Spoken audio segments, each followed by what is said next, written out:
Hola, les saluda Orlando Mendieta para presentarles Financiero News. A partir de este momento y durante 30 minutos usted recibirá un compendio informativo que lo va a actualizar con lo más importante en materia de economía, finanzas y negocios para estar bien informado y tomar buenas decisiones. Para iniciar, damos paso a nuestros principales titulares. En el análisis económico conoceremos el impacto y las oportunidades que puede generar para la economía panameña los aranceles de Trump. En el reportaje especial, directoras de empresas ofrecen alternativas para enfrentar el escenario actual de la economía de Panamá. En Compliance, conozca 3 errores comunes que debilitan su programa de cumplimiento para prevenir delitos. En Desde el Mercado, contracción económica o recesión. ¿Qué es lo que viene para el mundo? Todas estas informaciones y más en breve en su informativo Financiero News.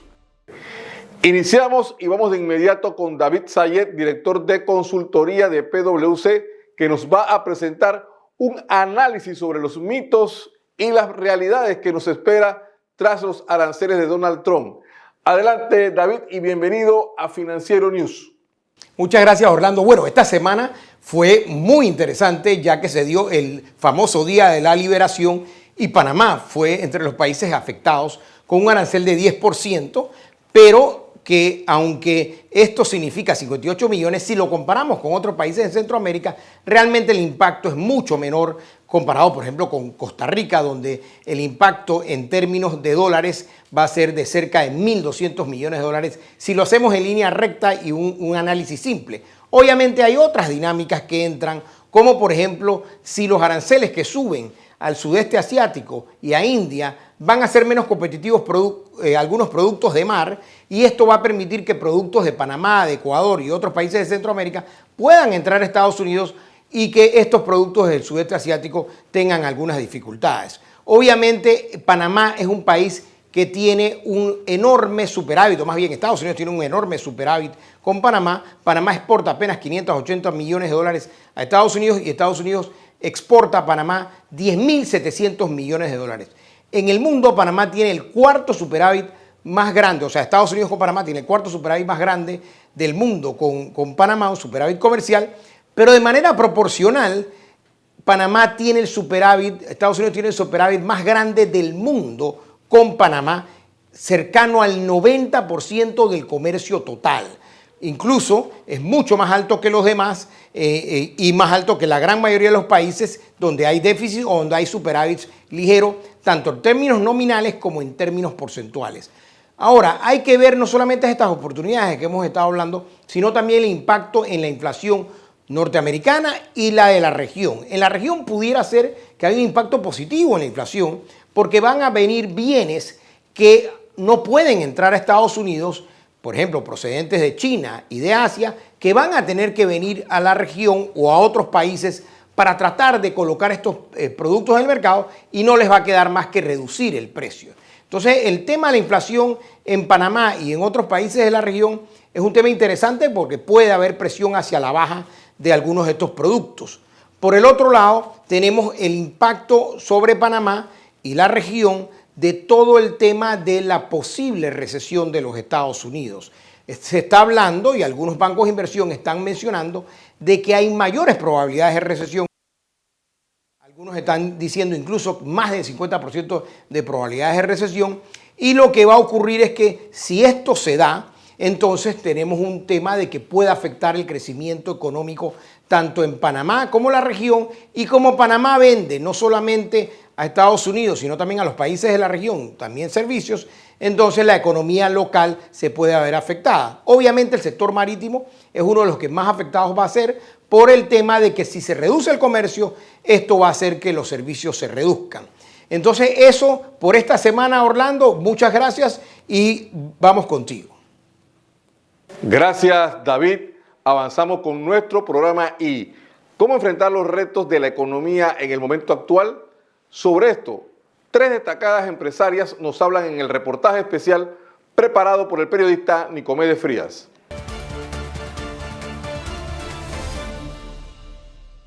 Ante la disminución de un crecimiento en la economía y amenazas de perder el grado de inversión, 3 altas ejecutivas dan sus opiniones y alternativas sobre cómo las empresas y gobiernos deben manejarse ante la actual situación. Contexto retador, porque no es un tema de Panamá, es un tema mundial, es un tema global.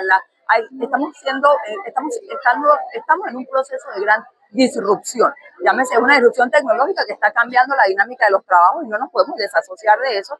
Y unos retos económicos particulares de cada geografía, como tú lo mencionabas en el caso nuestro en Panamá, digamos, con una economía que no ha venido creciendo al ritmo que estábamos acostumbrados. No obstante, yo creo que esta es una gran oportunidad y la banca siempre ha sido un actor muy relevante en el desarrollo económico de Panamá.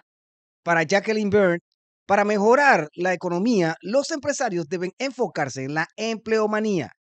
Eso sí, de la mano con el gobierno. Porque todos los empresarios tenemos que estar muy involucrados en la generación de empleo. Eso es parte de nuestro trabajo. Mantener a un país en paz es tener un país empleado. Todas las personas de a pie lo que quieren es poder tener un empleo digno. Nosotros como empresarios tenemos que apoyar al gobierno y el gobierno tiene que ser facilitador de la empresa privada, porque al final casi toda la empleomanía que se genera en Panamá es del sector privado. Así que esto es un trabajo en conjunto, pero necesitamos que el gobierno nos facilite y nos apoye. Otras opinan que aún en Panamá existen oportunidades hasta en las esquinas. Lo importante son encontrarlas. En la búsqueda diaria de oportunidades, leer, ver cómo son las tendencias que están ocurriendo en el mercado, ver todos los temas de tecnología que uno los tiene que aprovechar. Esos te van a ir ayudando a impulsar día a día. Hay que trabajar más, pero es una ruta donde no es solamente ahora que son tiempos difíciles, sino que todos los días son tiempos que uno tiene que trabajar y buscar las oportunidades. Ahora tenemos con ustedes la cifra de la semana. La cifra de la semana es 10%, el total del monto del arancel impuesto a Panamá por el gobierno de los Estados Unidos, tras el anuncio hecho por el presidente Donald Trump. Actualmente Panamá exporta hacia Estados Unidos unos 580 millones de dólares en diferentes rubros. Esto significa que habrá un incremento de 58 millones de dólares para los productos panameños. Con la cifra de la semana, vamos a nuestra primera pausa comercial. Estamos de vuelta y tenemos con nosotros desde México a Fidel Gómez en nuestro segmento de Compliance. Fidel, bienvenido a Financiero News. Muchas gracias, Orlando. Hoy quiero hablarte de algo que muchas veces se nos escapa, pero que puede marcar la diferencia entre un programa de cumplimiento que funciona y uno que solamente está en el papel. Vamos a ver el de hoy 3 errores muy comunes que debilitan cualquier programa de cumplimiento y si los reconoces a tiempo podemos hacer grandes mejoras. Error número 1, trivializar los riesgos. Pensar, eso aquí no pasa o eso solo le pasa a grandes empresas es una trampa. Los riesgos no avisan. Están en una operación sospechosa, o en un proveedor no evaluado, o una persona que no sabe qué hacer ante un problema ético. Minimizar el riesgo es abrir la puerta al error. Error número 2, subestimar la formación. Si la capacitación solo es para cumplir con el calendario, estamos perdiendo el tiempo. Compliance se tiene que explicar con ejemplos, se tiene que conversar y sobre todo tiene que hacer sentido para quien lo está escuchando. La formación no solo es información, es transformación. Y error número 3, dejar la ética solo al código. El código de conducta es importante, pero no basta solo con tenerlo. Si nadie lo lee, si no se discute en los equipos y no está presente en las decisiones del día al día, entonces es letra muerta. La ética se tiene que estar viviendo y tiene que respirarse en la cultura de la empresa. Mi consejo, revisa tu programa de cumplimiento con esos 3 puntos en mente, porque reconocer estos errores es el primer paso para construir un compliance fuerte, útil y real. Conversa con tus equipos sobre cómo se vive el compliance y apuesta por un cumplimiento más humano, más vivo y útil. Muchas gracias, Orlando, y gracias a ustedes por acompañarme. Nos vemos en la próxima cápsula y hay mucho más que aprender en el mundo de compliance. Hasta luego. Gracias, Fidel. Ahora les presentamos el segmento de tecnología. Tanto los usuarios particulares como las empresas podrían acabar pagando más por el uso de la inteligencia artificial. El motivo, los más recientes aranceles que está imponiendo la Casa Blanca. Aunque el impacto directo afectará principalmente a Estados Unidos, hay varios factores que pueden hacer que la subida de precios se extienda también al resto del mundo. La guerra arancelaria impulsada por Estados Unidos puede encarecer la construcción de centros de datos, lo que impactaría de alguna forma en el precio de los servicios de inteligencia artificial. El foco está en el acero y el aluminio, dos materiales clave no solo para levantar la estructura física, sino también para sistemas de refrigeración, racks de servidores y bandejas para el cableado. El conflicto también alcanza a la industria de los semiconductores. Aunque algunos dispositivos están exentos, ciertos GPU diseñados para inteligencia artificial están incluidas en los nuevos aranceles. La cadena de suministro en este sector es global y compleja, y estas medidas pueden generar efectos en cascada. Seguimos con el programa y ahora les presentamos nuestro segmento Resumen de Actualidad. El Ministerio de Comercio e Industrias recibió la notificación formal de First Quantum Minerals que suspende el arbitraje contra el Estado panameño. De acuerdo con el MISI, recibió la confirmación de que First Quantum Minerals suspendió el arbitraje que mantenía en el Centro Internacional de Arreglo de Diferencias relativas a inversiones. La decisión abre el camino para que el gobierno de Panamá inicie auditorías con miras a una decisión sobre el funcionamiento de la mina de cobre. En otra información, en una decisión que sacudió los mercados internacionales, el presidente de Estados Unidos, Donald Trump, suspendió por un periodo de 90 días el alza de los aranceles que había impuesto previamente a 75 países. La medida, que reduce la tarifa arancelaria al 10% durante este lapso de tiempo, no aplica a China, país a que por el contrario Trump incrementó los aranceles hasta un 125%, también con efecto inmediato. Por último, la inteligencia artificial sigue siendo una de las principales prioridades para los líderes empresariales de todo el mundo en este año 2025, con un fuerte enfoque en obtener resultados tangibles de sus iniciativas de inteligencia artificial. Este año, 1 de cada 3 empresarios a nivel global planea destinar más de $25 millones a la inteligencia artificial. La encuesta global al radar de Boston Consulting Group indica que las empresas líderes destinan más del 80% de sus inversiones en inteligencia artificial para remodelar funciones claves e inventar nuevas ofertas, mientras que otras concentran el 56% de sus inversiones en inteligencia artificial en iniciativas de menor escala y enfocadas en la productividad. Vamos ahora a nuestra segunda pausa comercial. Estamos de vuelta y nos vamos ahora hasta Lima, Perú, donde se encuentra José González, con quien analizaremos cómo queda el mundo y qué se nos viene tras los aranceles de Donald Trump.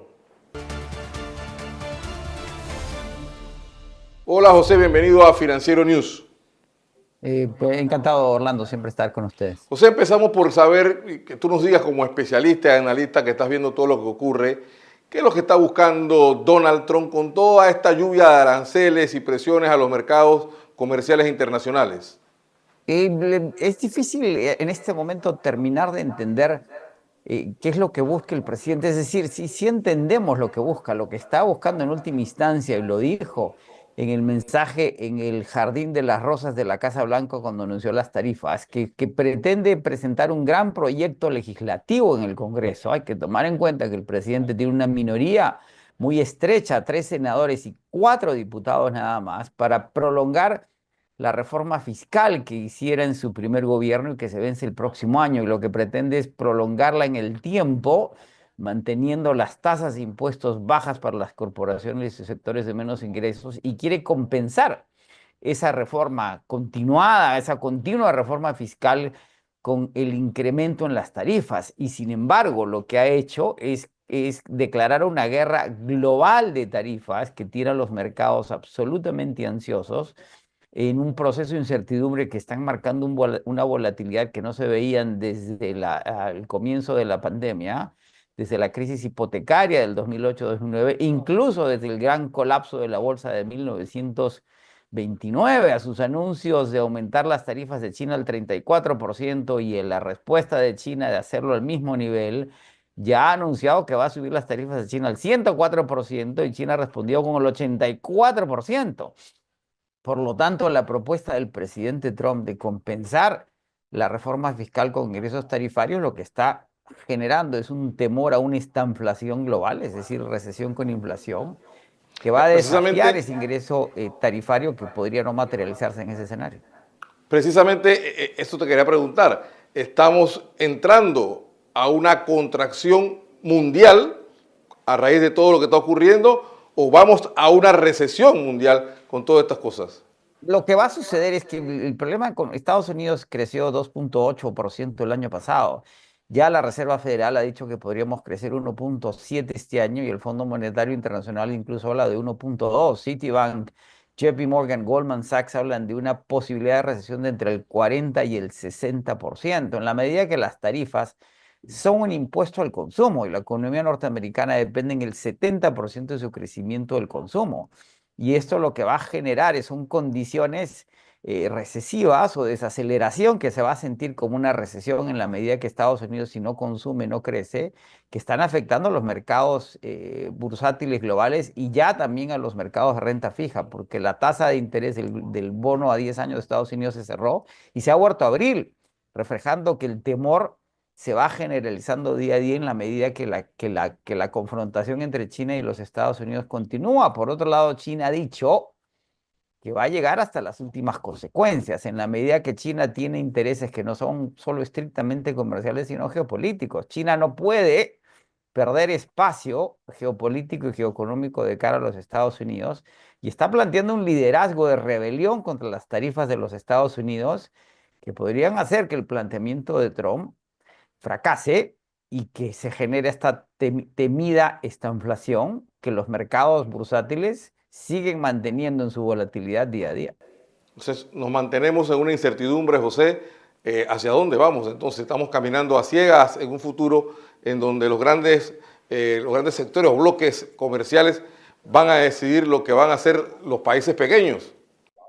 Exactamente, los países pequeños, en la medida que son tarifas a 185 países de por lo menos 10% y no han terminado los anuncios de las tarifas, vienen anuncios a tarifas a los fármacos, a la madera, a los minerales críticos, es decir, estamos involucrados todos y si el mundo entra en recesión, las cadenas de transmisión de esta crisis no solo van a ser por las tarifas mismas, sino porque todo lo que producimos no va a tener la demanda que se esperaba que iba a tener, y en la medida que la demanda sea cuestionada, la inversión es cuestionada, lo cual hace que el ciclo económico entre en un proceso de contracción más o menos inevitable. Así el presidente Trump retrocede en sus anuncios tarifarios y dé una moratoria, cosa que el mercado esperaba en algún momento esta semana y abandonó, pero sin embargo ya la desconfianza con una administración que tiende a ser muy volátil no va a desaparecer, así desapareciesen en un supuesto negado las tarifas anunciadas.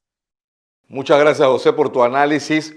Fue José González, Managing Partner de GSG Advisor, en nuestro segmento Desde el Mercado. Nos vemos la próxima, José. Me encantado, un placer siempre, a la orden. Avanzamos y ahora le presentamos nuestro segmento de Logística y Marítimo.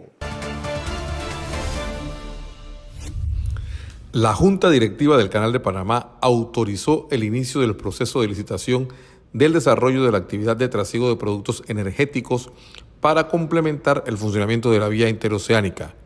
Esta actividad es parte del desarrollo sostenible de la ruta de la ribera oeste del Canal de Panamá, que incluye actividades y alternativas que complementen el transporte de productos por la vía marítima. El desarrollo de esta actividad consolidará la posición estratégica de Panamá, así como mantendrá competitivo al canal, ampliando su capacidad. luego de una evaluación rigurosa por el canal y sus asesores externos para determinar su viabilidad y cumpliendo múltiples etapas durante aproximadamente 2 años, la administración presentó una solicitud de autorización para adelantar el proceso de licitación sustentada en una propuesta de iniciativa privada. Amigos, así llegamos al final de nuestro programa y nos despedimos. No sin antes reiterarles que pueden volver a ver esta edición en nuestro canal de YouTube y le invitamos a que nos sigan en nuestras redes sociales.